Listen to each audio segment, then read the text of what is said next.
Alright, good morning students. Today we're going to be learning our last chapter in English called The Gift of the Magi. Alright, now what we are going to do today is this is a story based on Christmas, alright, and Christmas and gifting. So what we're going to do is we're just going to listen to the story, listen to how I'm reading it, listen to the explanation of the story.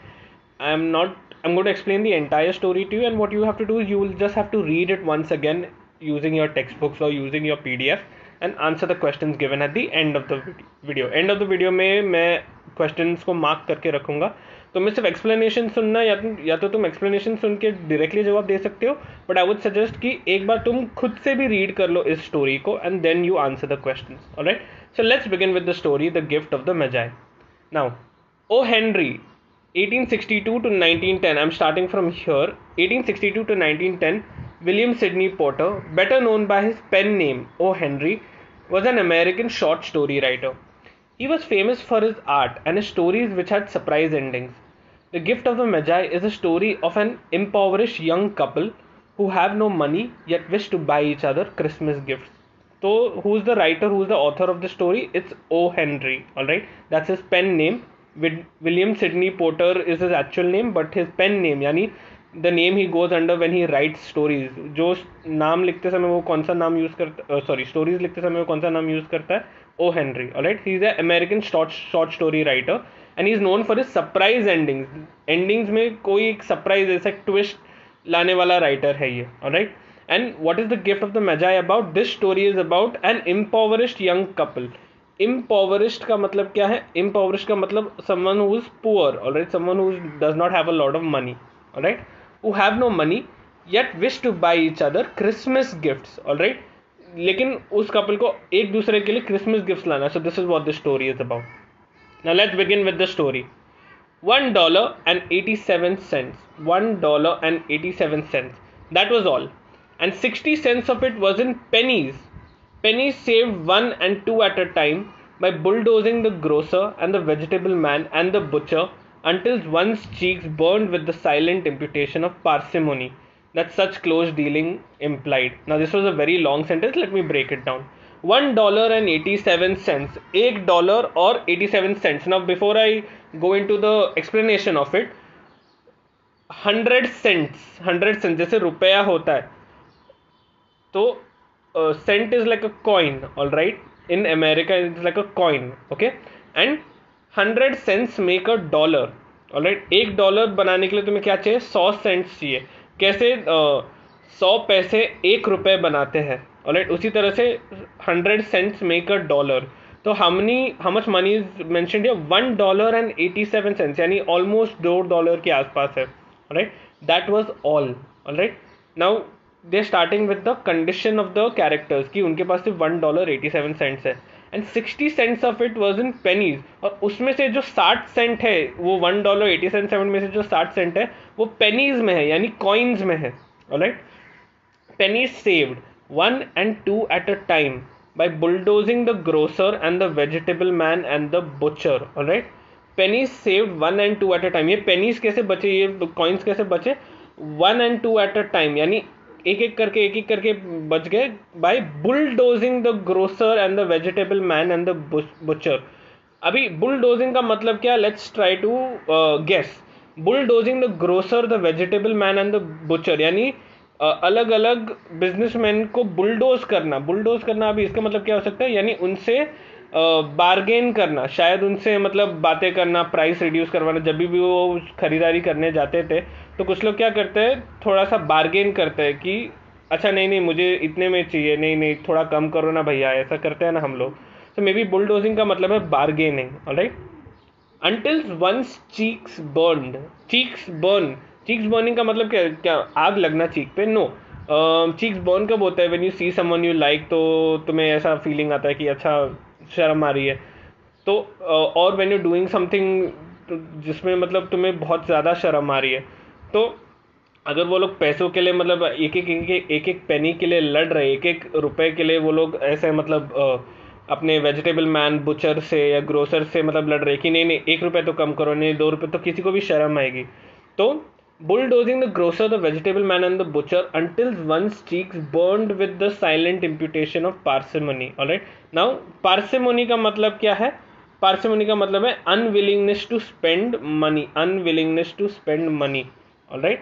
तो अभी उनको क्या है कि उन्होंने पैसे कैसे बचाए, जितने भी कॉइन्स थे, जितने भी पेनीज थे, by just negotiating, by bargaining with the butcher and the vegetable की नहीं थोड़ा तो कम करो, थोड़ा तो कम करो, जब तक उनको शर्म नहीं आती थी कि वो इतना अनविलिंग है मनी स्पेंड करने के लिए, because they were poor, right, they were trying to save. तो कितना भी शर्म क्यों ना आ जाए, लेकिन उनको कैसे ना कैसे तो करना ही पड़ेगा. राइट, संभालना ही पड़ेगा अपने मनी को. Right. So 3 times Della counted it, $1.87, and the next day would be Christmas. अभी यहाँ पे पहला कैरेक्टर का नाम पता चल गया हमें, Della. All right. 3 times Della counted it. Now Della sounds more like a woman. All right. So let's assume कि this is a woman. Okay. Now there was clearly nothing to do but to flop down on the shabby little couch and howl. All right. Shabby little couch यानी छोटा सा sofa है, या छोटा सा seat है, उस पे बैठ के वो हाउल करने लगे. हाउल यानी Wolves haulm mostly, they go. तो mostly now howling is related, this word is related to crying, क्योंकि रोते समय हम लोग जोर से चिल्लाते हैं. ऑलराइट. सो डेला ने जब ये पैसे काउंट किया, the first character, the first person of the couple, she just sat down on the couch and started howling. Alright. So Della did it, which instigates the moral reflection that life is made up of sobs and sniffles and smiles, with sniffles predominating. Alright. तो Della ने वही किया. Alright. अभी कुछ बचा ही नहीं करने के लिए. अगले दिन क्रिसमस है, उनके पास सिर्फ $1.87 है, तो क्या ही करेगा कोई इंसान, वो रोने लगेगा. So della did it, which instigates the moral reflection. Instigates यानी, okay, sorry, my bad. Which instigates का मतलब क्या है? Instigates का मतलब है which starts something. Alright, something that starts. Alright, यहाँ पे लिखा है provokes. Provokes यानी जो मतलब शुरू करता है. तो what does it instigate? The moral reflection. तो उनका ये हालत देख के लोग वो डेला क्या सोचने लग गई, वो डेला ये सोचना शुरू कर दिया उसने कि life is made up of sobs and sniffles and smiles. Sobs यानी रोना, स्निफल्स यानी और भी मतलब रोना, and smiles with sniffles predominating. तो डेला सोचने लगे कि जिंदगी जो है वो बहुत दुख से भरी हुई है, और उसमें कभी कभी स्माइल्स भी आते हैं, लेकिन दुख ज़्यादा होता है. Alright, this is what Della was thinking.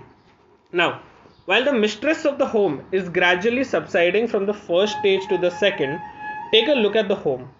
A furnished flat, $8 per week. Abhi, first, before they are going further into the story, the writer, O. Henry, what is he doing? He is talking about the home. He's describing the setting now. So let's take a look at the home. A furnished flat at $8 per week. हर हफ्ते उनको $8 भरने पड़ते उस जगह पे रहने के लिए. Alright? It did not exactly beggar description, but it certainly had that word on the book out for the mendicancy squad. Alright? Now, what does this mean? Alright? It did not exactly beggar description. यानी वो घर उनका ज़्यादा बुरा नहीं था. Alright? But it certainly had that word on the lookout for the mendicancy squad. Alright? Mendicancy squad. इसका मतलब क्या है? Mendicancy squad are police who arrest the beggars and the homeless. Alright? उस समय पे क्या होता था, पुलिस वाले जो भी beggars थे या जो भी homeless थे उनको किसी रास्ते पे रहने नहीं देते थे, या किसी उनका घर अगर ठीक नहीं है तो उनको अरेस्ट कर देते थे, for discriminating against them basically. क्योंकि उस समय पे बहुत डिस्क्रिमिनेशन होता था बेगर्स के खिलाफ, होमलेस लोगों के खिलाफ, और दूसरे कास्ट और लोअर क्लास के लोगों के खिलाफ बहुत डिस्क्रिमिनेशन होता था. तो उनका घर वैसे दिखने में बुरा नहीं था, लेकिन उनको मतलब ध्यान से जीना पड़ता अगर उनको पुलिस से अरेस्ट नहीं होना था.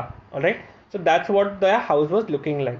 Now in the vestibule below there was a letter box in which no letter would go, an electric button from which no mortal finger could coax a ring. Alright? अभी नीचे घर के नीचे क्या था, एक लेटर बॉक्स था जिसमें कोई लेटर आता ही नहीं था कभी. There were no friends, they had no friends at all. And an electric button क्या है? बेसिकली तुम्हारा doorbell, alright, from which no mortal finger could coax a ring. Mortal finger यानी नो ह्यूमन फिंगर, मॉर्टल यानी human, alright. तो कोई भी इंसान उस बेल को दबाने पे कुड कोक्स अ रिंग, तो मतलब वो रिंग करता ही नहीं था, वो बेल मतलब बेकार हो चुका था. कोक्स यानी to get a ring, to request, alright. Also appertaining them unto the card bearing the name Mr. James Dillingham Young. Alright. Also appertaining there unto was a card bearing the name Mr. James Dillingham Young. Alright. Mr. James Dillingham Young नाम का एक card था उनके दरवाजे के सामने. Alright. The Dillingham had been flung to the breeze during a former period of prosperity when its possessor was being paid $30 per week. Alright. The Dillingham had been flung to the breeze, alright. वो जो Dillingham का नाम था उसको वो बाद में चला गया था during a former period of prosperity when its possessor was being paid $30 per week. जिसका घर था पहले, वो पहले बहुत ही अमीर थे and he was being paid $30 a week. Now when the income shrunk to $20 though, they were thinking seriously of contracting to a modest and unassuming D, alright. तो उन्होंने क्या सोचा कि अगर ये लेटरिंग हम लोग भेज देंगे और हमारा इनकम क्योंकि अभी कम हो गया है, $20 हो गया है, तो हम लोग डिलिंगम निकाल के हम लोग डी रखेंगे, ऑलराइट, हम लोग डी रखेंगे. But whenever Mr James Dillingham Young came home and reached his flat above, he was called Jim, alright.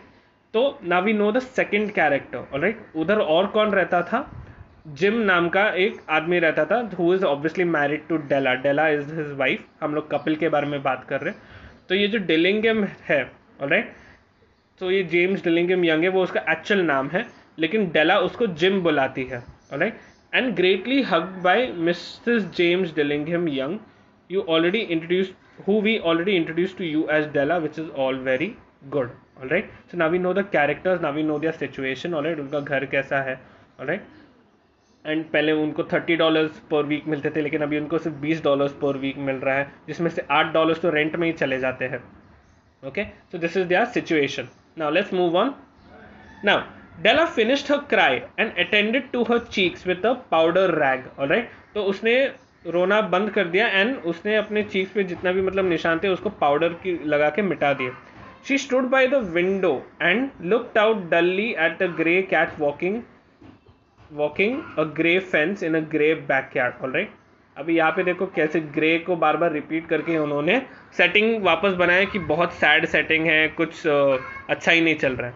Now tomorrow would be Christmas day and she had only $1.87 with which to buy Jim a present. She wanted to buy Jim her husband a present, alright.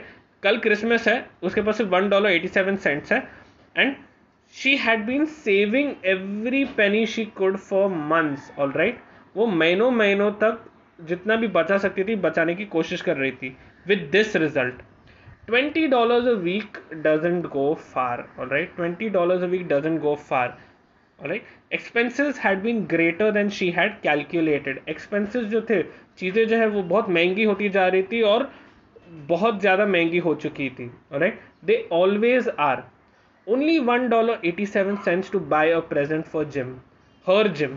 Many a happy hour, यानी उसने बहुत ऐसे खुशी भरे पल या खुशी से भरे समय बिताए उसके साथ, alright. She had spent planning for something nice for him, alright. तो उसने उसको खुश करने के लिए ये प्लानिंग बहुत दिनों से, बहुत घंटों से उसने प्लान करने की कोशिश की थी.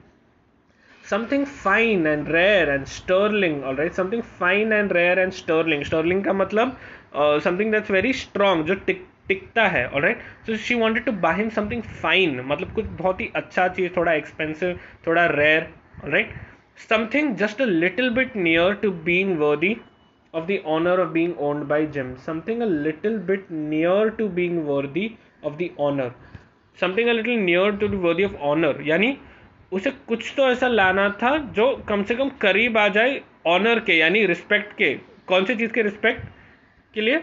Of being owned by Jim, alright. Jim जैसे मतलब अच्छे पति के लिए she wanted to get him something that would increase his respect, alright. because she was also feeling very happy and respectful with him. All right, so she wanted to give him a very nice gift. Now, there was a pier glass between the windows of the room. All right, between the windows of the room there was a pier glass. All right, pier glass क्या है? Perhaps you have seen a pier glass in an $8 flat. A very thin and agile person may, by observing his reflection in a rapid sequence of longitudinal strips, obtain a fairly accurate conception of his looks. Alright, pier glass क्या है? Basically एक पियर glass जो होता है, जिस मतलब rooms के बीच वाले जो विंडोज है, alright, between the windows of the room there is a small piece of glass. Alright, it's a reflective piece of glass from which you can look out. All right, so now what is it saying here? It's a very thin and agile person. अगर एक बहुत पतला इंसान इस glass में देखे, all right, they can observe his reflection in a rapid sequence of longitudinal strips. यानी longitudinal यानी वो एक straight वे में उसका रिफ्लेक्शन उस ग्लास में आ जाता है, and obtain a fairly accurate conception of his looks. Della, being slender, had mastered the art. Alright, तो उस देखने वाले ग्लास से, जिससे मतलब वो एक कमरे से दूसरे कमरे में देख सकते हैं, Della, who is a very thin person, she uses that glass to look at herself. मतलब कि अच्छा कि ये कैसा दिखती है वो. She is using it as a mirror. उस ग्लास को वो मिरर की तरह यूज कर रही है. Suddenly, she whirled from the window and stood before the glass. Her eyes were shining brilliantly, but her face had lost its color within 20 seconds. Rapidly she pulled down a hair and let it fall to full length. अभी वो window से glass तक आगे खुद को देखने के लिए, her eyes were shining brilliantly. उसकी आंखें जो है मतलब वो खुश थी कि अच्छा चलो ठीक है अभी जैसा है वैसा है. But her face had lost her color within 20 seconds. लेकिन 20 सेकंड वो अपने आप को ग्लास में देखते देखते she suddenly thought of something. और उसका फेस का कलर मतलब पूरा उतर गया. So she rapidly pulled down a hair and let it fall to full length. उसने अपना जो बाल है वो खोल के full length यानी खुला छोड़ दिया उसने अपने बाल को. Now, there were two possessions of James Dillingham Young in which they both took mighty pride. ये जो फैमिली है उनका James Dillingham Young, in which they both took mighty pride. उनके फैमिली में दो चीज़ें थी जिनके बारे में वो बहुत प्राउड थे. One was Jim's gold watch that had been his father's and his grandfather's. उस समय पे वॉचेस कैसे होते थे? वो हैंड में पकड़ने वाले वॉचेस होते थे, राइट, जो मतलब हाथ पे पहनते नहीं थे, उसमें चेन लगाया जाता था. So there was a watch which Jim had, alright, and the other was Della's hair. Alright, तो जिम का gold watch and Della's hair, these are the two gifts, these are the two things that their family has most value. Alright, उनके family में सबसे ज़्यादा value in दोनों चीज़ों के पास है. Had the Queen of Sheba lived in the flat across the air shaft, Della would have let her hair hang out the window someday to dry, just to depreciate her Majesty's jewels and gifts. Alright, उसके बाल इतने अच्छे थे. Now look at the description here. अगर Queen of Sheba यानी an Egyptian queen, had the Queen of Sheba lived in the flat across the air shaft, अगर वो queen उस फ्लैट में रहती थी, हमारे सामने वाले फ्लैट में रहती थी, Della would have let her hair down, Della अपने बालों को अगर ड्राई करने के लिए निकालती थी बाहर विंडो के बाहर, then her majesty's jewels and gifts would be depreciated. To depreciate her majesty's jewels and gift, हाउस उस रानी के जितने भी ज्वेल्स है, जितने भी गिफ्ट्स है, वो डेला के बाल के सामने कुछ नहीं है. That's how the author is describing Della's है. Okay, had King Solomon been a janitor with all his treasures piled up in the basement, Jim would have pulled out his watch every time he passed, just to see him pluck at his beard from envy. All right. Now, Jim के watch का भी value वो describe कर रहे हैं. कैसे कर रहे हैं? Had King Solomon been a janitor, been the janitor, अगर King Solomon जो है वो एक क्लीनर होते थे, अगर वो एक जैनिटर यानी क्लीनर होते थे, then with all the treasures piled up in the basement, all right, जिसके जो मतलब दिखने में क्लीनर है लेकिन उसके पास बहुत सारी वैल्यूएबल चीज़ें हैं बेसमेंट में, Jim would have pulled out his watch every time he passed. Jim जो है अपना वॉच निकाल सकता था, alright, every time the king would pass, and he just to see him pluck at his beard from envy. Alright, Jim को पता है कि उसका वॉच का वैल्यू इतना ज़्यादा है कि किंग सोलोमन भी उसके वॉच को देख के बस जेलिस हो जाता था. Pluck at his beard from envy यानी बियर्ड यानी अपने दाढ़ी को ऐसे ऐसे करना जलन में. ऑलराइट, तो जिम के वॉच का वैल्यू ऐसे तरह से ऑथर ने डिस्क्राइब किया है कि किंग सोलोमन भी उसके वॉच को देख के जेलस हो सकता था. So now Della's beautiful hair fell about her, rippling and shining like a cascade of brown water. अभी डेला जब अपने बाल खोले, alright, so her hair fell about her, rippling and shining like a cascade of brown water. उसके बाल जो है पानी जैसे, मतलब पानी कैसे बहता है एकदम स्मूथली ऐसा नीचे जाता है, उसी तरह से डेला के बाल भी पानी के जैसे नीचे मतलब खुल रहे थे. Alright. And like a cascade of brown water. उसके बाल कैसे थे? ब्राउन. ऑलराइट. कैस्केड यानी like a fall, like a waterfall. Alright. It reached below her knee and it made itself almost a garment for her. Alright. उसके बाल इतने घने थे, इतने लंबे थे कि it was reaching little below her knee, and इतने घने थे कि you could just make a dress out of it, ऐसे लग रहा था. And then she did it up again nervously and quickly. अभी डेला ने कुछ तो सोचा है. Alright. So she did it up again nervously and quickly. Alright. She is nervous right now. तो उसने अपने बाल को खोल के देखे और फिर से उसने बांध दिया. Alright. Once she faltered for a minute and stood still while a tear or two splashed on the worn red carpet. She saw her hair, she tied it up, and now she's faltering for a minute. वो एक minute के लिए वो बस रुक गई. and she stood still, वो खड़ी रह गई. while a tear or two splashed on the worn red carpet. वो एक दो मतलब आंसू उसके आंखों से आने लग गए. and it fell on the red carpet of her room. On went her with old brown jacket, on went her brown hat. all right. तो वो उसने अपना जैकेट पहना, उसने अपना हैट पहना, and with the whirl of skirts and with the brilliant sparkle still in her eyes, she fluttered out the door and down the stairs to the street. She fluttered यानी वो जल्दी जल्दी बाहर चली गई. ऑलराइट. उसने अपना जैकेट पहना, उसने अपना हैट पहना, और उसकी आंखों में अभी भी एक डिटर्मिनेशन दिख रहा है, एक स्पार्कल दिख रहा है. And she went out the door down the stairs to the street. Now where she stopped, the sign read MNE Sofroni, hair goods of all kinds. Alright. अभी उस समय पे क्या करते थे लोग? बालों का बिजनेस भी करते थे एंड बाल बेचते और खरीदते भी थे. So she went to a shop where the sign read hair goods of all kinds, यानी वहां पे बाल बेचा जाता था, खरीदा जाता था. One flight up and Della ran. One flight up Della ran यानी वो उस शॉप के फर्स्ट फ्लोर पे चली गई and collected herself painting. Madam, large, too white, chilly, hardly looking, the Sofroni. Alright. तो जब वो ऊपर गई and she collected herself panting, madam, large, too white, chilly, hardly looked the Sofroni. I'm not sure what this means exactly. Alright. Because this seems like a very broken sentence, to be honest. But maybe she saw a madam, alright, who was large, who was too white and chilly and not so Sofroni. Sofroni का यहाँ पे मतलब क्या है? is the name of the person. alright. तो उसको उस सामने वाली मैडम को देख के ऐसा नहीं लगा कि ये पर्सन, ये बिजनेस वुमन है जो बाल को खरीद के बेचती है. But still she asked, will you buy my hair? asked Della. alright. Will you buy my hair? I buy hair, said madam. Take your hat off and let's have a sight at the looks of it. alright. तो उस madam ने, सामने वाली जो chilli madam थी, मतलब large थी, वो बहुत ही मतलब वाइट स्किन था उसका, उसने बोला कि हाँ मैं खरीदूंगी hair, but first take your hat off and let me look at it. Alright. तो डेला ने वही किया. Down rippled the brown cascade. Alright. Down rippled the brown cascade का मतलब क्या है कि डेला का जो बाल है उसने फिर से खोला, फिर से वाटरफॉल जैसे वो नीचे आ गए. $20, said madam, lifting the mass with a practice hand. alright. उसने उसके बाल को उठा के देखा and she told her कि मैं तुम्हारे बाल के लिए $20 दूंगी. That is their salary पूरे महीने का. Now give it to me quick, said Della. Oh, and the next 2 hours tripped by on rosy wings.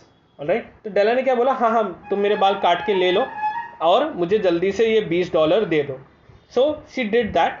And oh, the next 2 hours trip by on rosy wings. अगले 2 घंटे के लिए वो मतलब बहुत ही ज़्यादा खुश थी. Forget the hashed metaphor. She was ransacking the stores for Jim's present. Alright. चलो ये मेटाफोर हटा देते हैं. ये ऑथर ने बोला कि रोजी विंग्स पे वो 2 घंटे तक झूमती रही. She was ransacking the stores for Jim present. वो क्या करने लग गई, $20 लेके जिम का प्रेजेंट ढूंढने के लिए वो हर स्टोर में ढूंढ रही थी, क्या क्या ला सकती हूँ मैं जिम के लिए. She found it at last. It surely had been made for Jim and no one else. उसने फाइनली एक गिफ्ट ढूंढा एंड शी थॉट कि ये सिर्फ जिम के लिए बनाया जा सकता है और किसी के लिए और नहीं. There was no other like it in any other store, any of the other stores, and she had turned all of them inside out. उसने क्या है, हर स्टोर को अच्छे से छान मारा, लेकिन ऐसा गिफ्ट उसको कहीं नहीं मिला. क्या था वो gift? It was a platinum fob chain, simple and chest in design, properly proclaiming its value by substance alone. Alright, एक फॉब चेन था. मैंने बोला था कि उस समय पे वॉचेस कैसे थे, वो हाथ में पकड़ने वाले थे, लेकिन तुम क्या कर सकते हो, उसमें चेन लगा सकते हो उसको मतलब कैरी करने के लिए. So she found a platinum fob chain. Platinum is a very rare metal. Alright, तो उसको वैसा एक चेन मिला and simple and chaste by design. उसका डिजाइन कुछ ज़्यादा फैंसी नहीं था, सिंपल चेन जैसा था, लेकिन उसका वैल्यू कैसा दिख रहा था उसके क्लास में कि ऐसा सिंपल चेन इतना अच्छा दिख रहा है. Alright, so it was very valuable in its design and substance alone and not by meretricious ornamentation. All right, very difficult words in this lesson students. meretricious यानी उसमें बहुत सारे ऐसे jewels नहीं थे, diamonds नहीं थे, gold नहीं था, ऐसा कुछ नहीं था, बस एक simple fob chain था वो. All right, as all good things should do. Alright, कभी कभी सिंपल चीज़ें भी बहुत ब्यूटीफुल लगती हैं, and this was very simple and beautiful in its own. ये चेंज जो था वो बहुत सिंपल था, बहुत ब्यूटीफुल था. It was even worthy of the watch. Alright, gym के वॉच पे ये परफेक्ट सूट करेगा, ये उसके हिसाब से उसने सोचा. As soon as she saw it she knew that it must be Jim's, कि ये तो जिम के लिए मुझे लाना ही है. It was like him, quietness and value. Alright, simple है लेकिन उसमें वैल्यू है. वो जिम और चेन की कंपैरिजन कर रही है कि ये चेन जिम को जचेगा. क्यों? क्योंकि जिम भी ऐसा ही है, क्वाइट है लेकिन उसका वैल्यू बहुत ज़्यादा है. And the description applied to both, दोनों पे ये डिस्क्रिप्शन अप्लाई होता है. $21 they took from her forehead and she hurried home with the 87 cents. तो उसके पास पहले कितने पैसे थे? $1.87. बाल बेचने के बाद उसको 20 मिल गया. So she had $21.87. तो अभी ये चेन के लिए उन्होंने $21 लिए. Alright, so now she only has 87 cents. तो इमेजिन द सिचुएशन.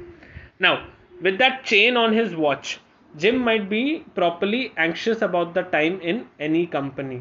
ऑलराइट, किसी भी अपने दोस्त के सामने अभी जिम अपना टाइम चेक कर सकता है वो चेन के साथ. ऑलराइट, क्योंकि उसको ये नहीं सोचना पड़ेगा कि अच्छा मेरे पास सिर्फ वॉच है, मेरे पास चेन नहीं है इस वॉच के लिए.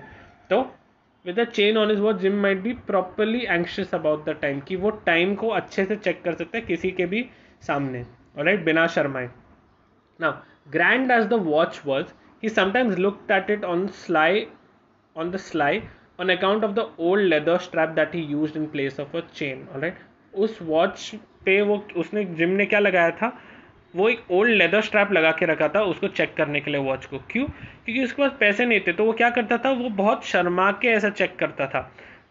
तो उसे डेला को ये पता है कि अच्छा जिम बहुत शर्मा के अपना वॉच चेक करता है, so let me just buy him a chain. So वो बहुत ही बिना शर्मा ऐसा बहुत ही प्राउडली अपने वॉच को चेक कर सकता है कि हाँ मेरे पास चेन है अपने वॉच में. When Della reached home, her intoxication gave way a little to prudence and reason. Alright, she got out her curling irons and lighted the gas and went to work repairing the ravages made by generosity added to love, which is always a tremendous task, dear friend, a mammoth task. Alright, now very big words again. Let's break it down. When Della reached home, her intoxication gave way a little to prudence and reason. लेकिन जब डेला घर पहुंची तो उसका ये जो खुशी थी वो थोड़ा कम कर दिया, उसने वो सोचने लग गई. She got out her curling irons. Alright, तो she got out curling irons and lighted the gas and went to work repairing the ravages made by generosity added to love. Alright, तो उसने क्या किया कि अभी उसने गिफ्ट तो खरीद लिया इतना महंगा वाला, लेकिन उसने मतलब घर के खाने वाने के लिए कुछ बनाया नहीं था उस समय पे. So she got out her curling irons and lighted the gas and went to work with repairing the ravages made by generosity and added to love, which is a tremendous task, dear friends, a mammoth task.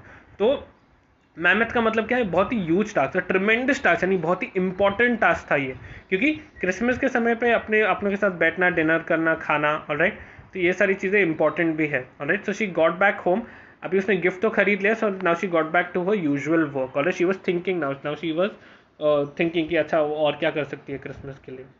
Now, within 40 minutes, her head was covered with tiny, close-lying curls that made her look wonderfully like a truant schoolboy. What else did she do? She bought out a curling iron, right? Curling यानी hair को curl करने के लिए जो machine होता है, right? वो उसको गर्म करके वो तैयार होती है, right?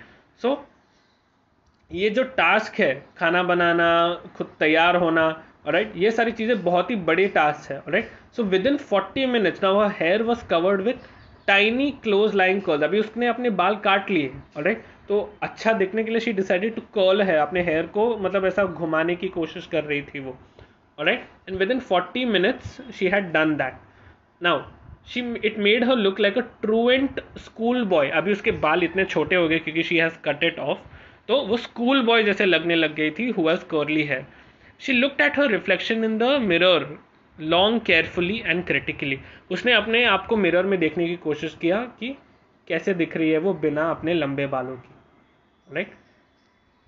If Jim doesn't kill me, she said to herself, before he takes a second look at me, he'll say I look like a Coney Island chorus girl, alright? वो क्या सोच रही है कि if Jim doesn't kill me, अगर Jim मुझ पर गुस्सा ना होगा तो वो मुझे इतना तो बोल देगा कि I look like a Coney Island chorus girl. Coney Island is a place, alright? And she is thinking कि वो वहाँ के एक कोरस गर्ल यानी वहाँ के एक सिंगिंग गर्ल जैसा लग रही है, alright? So she is saying if Jim doesn't kill me, तो वो definitely ये तो बोलेगा ही बोलेगा। But what could I do? Oh, what could I do with $1.87? लेकिन वो फिर भी सोच रही है, लेकिन मैं क्या ही करती, मुझे करना ही पड़ा या मुझे अपने बाल काटने ही पड़े क्योंकि मुझे उसके लिए गिफ्ट लाना था, तो मैं क्या ही करती थी। At 7 o'clock, the coffee was made and the frying pan was on the back of the stove, hot and ready to cook the chops. अभी वो खुद भी तैयार होगी, खाना भी पका रही है, ऑलराइट। द स्टोव अभी हॉट एंड रेडी है, चॉप्स यानी जो भी वो खाना पका रहे हैं उसका छोटे छोटे टुकड़े बना के वो रेडी कर रही है। Jim was never late. Della doubled the fob chain in her hand and sat on the corner of the table near the door that he always entered. Alright? Della ने सोचने लगी जिम तो कभी late नहीं होता था, right, तो उसने फॉब चेन यानी उस चेन को अपने हाथ में पकड़ा and sat on the corner of the table near the door that he always entered. वो उस टेबल के सामने बैठ गए जिस दरवाजे से जिम हर रोज आता था, right. Then she heard his step on the stair down the first flight and she turned white for a moment. वो अभी डर गई है कि जिम मुझे देखेगा तो क्या सोचेगा, राइट। तो उसने जैसे जिम का पैरों का आवाज़ सुना, शी बिकेम वाइट, वो डर गई। She had a habit of saying a little silent prayer about the simplest everyday things.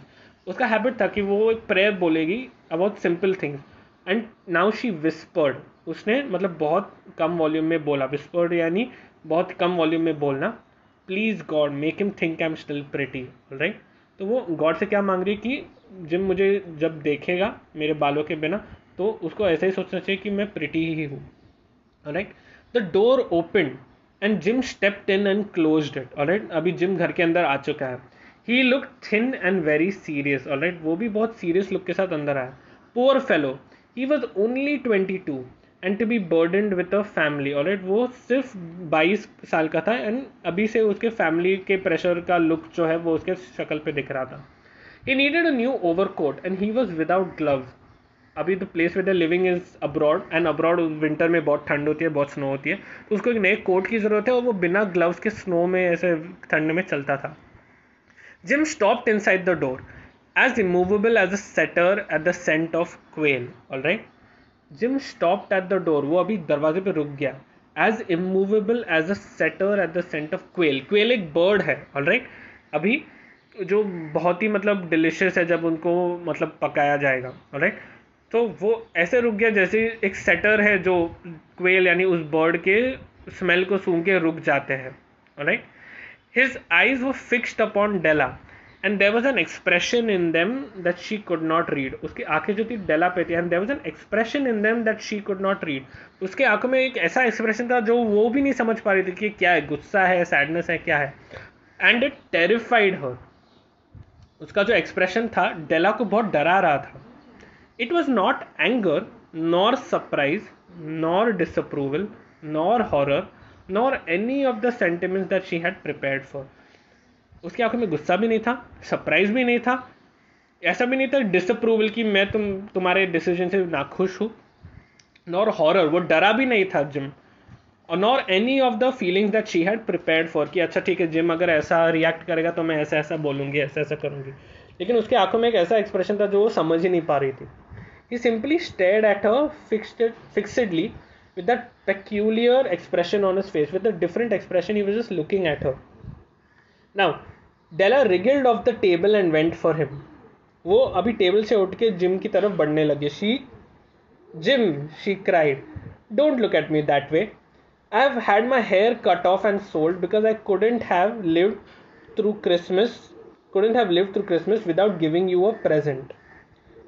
तो उसने क्या बोला, वो जिम की तरफ बढ़ते बढ़ते रोने लगे. एंड शी स्टार्टेड सेइंग कि जिम मेरी तरफ ऐसे मत देखो, मैंने अपना बाल काटा क्योंकि I couldn't have lived through Christmas without giving you a present. It will grow out again, you won't mind will you? I just had to do it. My hair grows awfully